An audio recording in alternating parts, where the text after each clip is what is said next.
We'll have on stage Stefano Pampaloni, who works since many years at SECOM as expert for communication and collaboration technologies.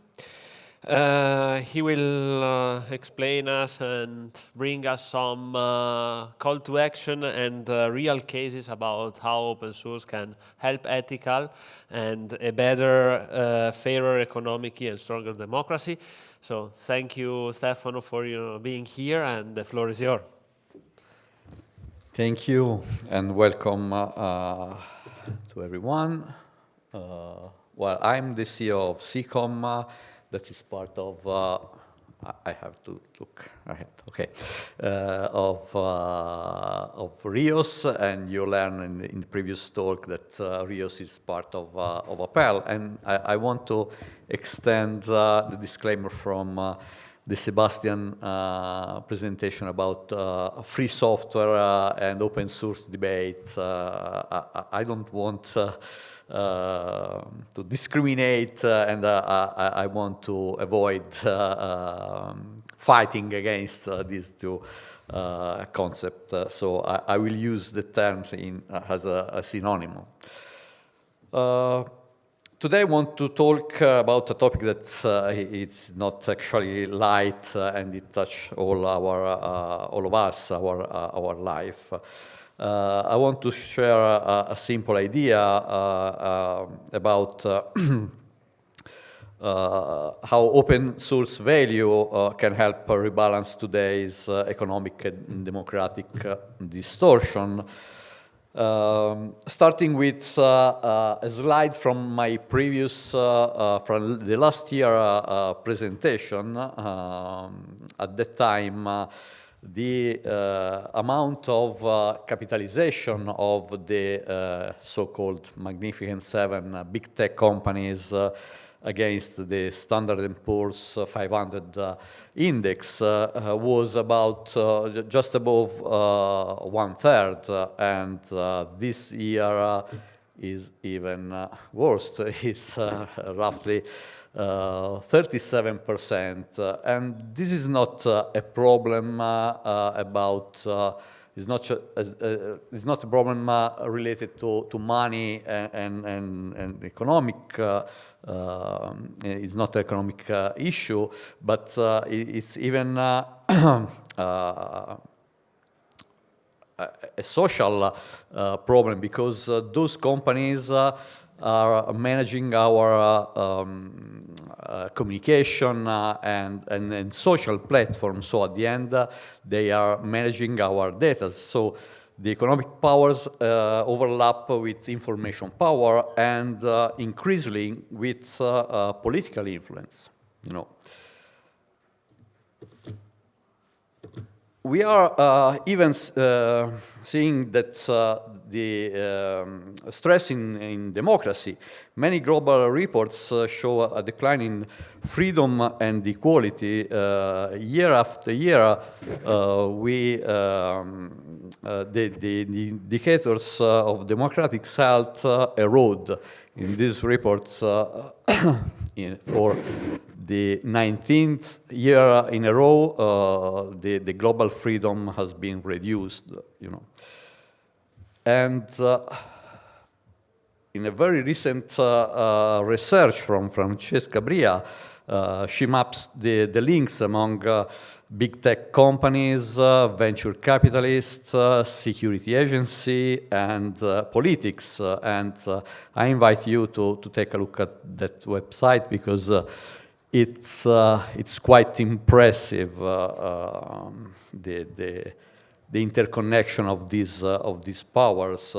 But I'm not here to spread doom. I'm here to offer a mindset and a possible antidote to these issues. And my idea is that open source can be a credible antidote. And I want to start just from money again. Probably you know this study from Harvard Universities, from Frank Nagel. And he estimated that the cost to replace the open source software is roughly $9 trillion. And this is very huge. It's more than the gold reserve of Bank of England. Unfortunately, here we have another problem, that most of this value is kept by big tech companies again. So they are able to leverage on that value, and especially in Europe and SMEs in Europe, we absolutely need to improve our capacity to bring this value to the market and to generate business. But it's not just a matter of money again, because open source has a huge impact on the human side. Here we have the increase of developers in world regions, apart except from US, and we are seeing that we have a lot of new developers across many different regions, especially in Asia, Latin America, and Africa too. So this is very good news, because we can have more diversity, more resilience, and maybe more creativity. Here I have another comparison on GitHub repository, and we are seeing that the movement is growing on any index, on any data. Again, other numbers, but I want to to go further, because probably you know, and even Sebastian mentioned some of these numbers in the previous talk. But these numbers represent the huge importance of open source on our life. So far, we look at the open source, what open source does in itself on the tech side, but now let me take the next step, because I want to apply this model, try to figure out how to apply this model beyond code. Open source carries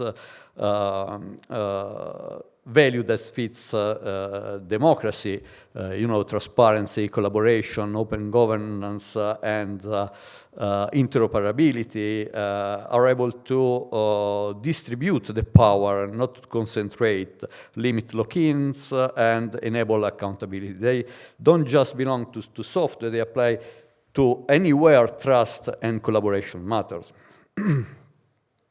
And we have in open source a great example, a recent example from Python Software Foundation that declined a big grant because it came with conditions that clash with their mission and values, especially around DEI.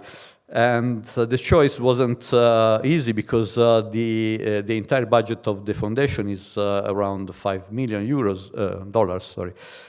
and refusing 1.5 million is really hard. But it proves that something essential, value shape what we built and what we can refuse. The open source values can really lead us beyond the code again. Well, there is a myth that open source is not economically sustainable. It's hard to do business on it, and maybe in some way is true. But we have a great counterexample, because, for example, we have venture capitalists focused just on open source, so they understand the way to do business and to sustain open source business. Another new initiative is related to alumni or endowment style giving, where people that prosper thanks to open source give back. And the message is that openness and economic sustainability can work together with the right tools and clear rules. are we alone thinking about this value or not? Absolutely not, of course.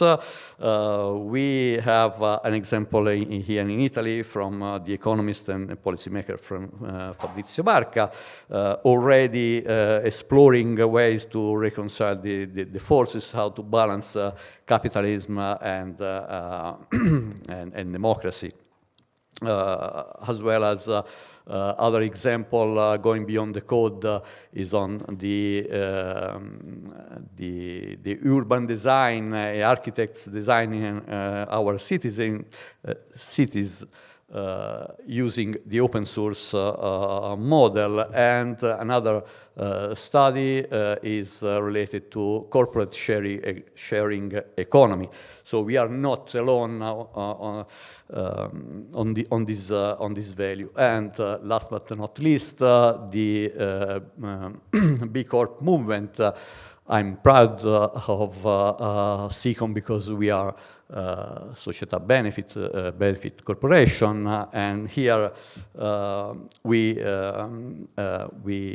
write public benefit into our corporate DNA, and that's a cultural cousin of open source, responsible governance, measurable impact, and contribution to the commons. So for us, staying open and contributing to the commons isn't charity, it's part of our business model, okay?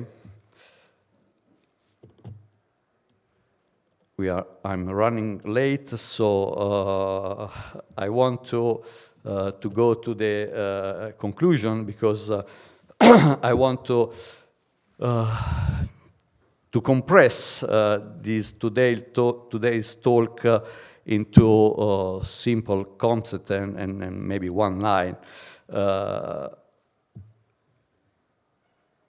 I think we have to put purpose back at the center, designing for participation, trust, and public values, and keep profit.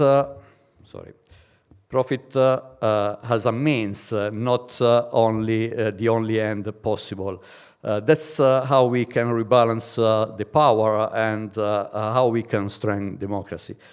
I want to close with this joke. I asked to AI to translate the liberty leading the people paint from the French Revolution to represent the current opportunity we have on leveraging on the open source value as our drivers to a stronger democracy and freedom.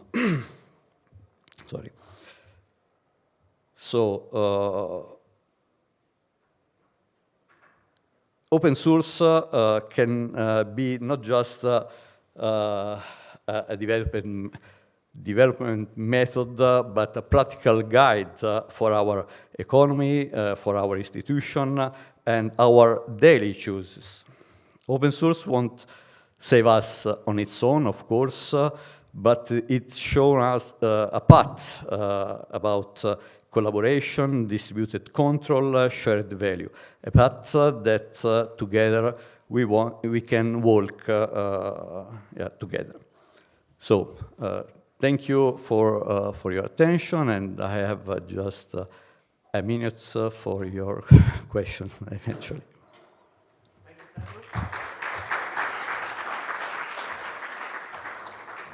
Thank you, Stefano. We have time for a quick question if someone has something to ask. Seems not. 45 seconds. Do you want to share something more, or no? No. So thank you, Stefano, for being here and for sharing the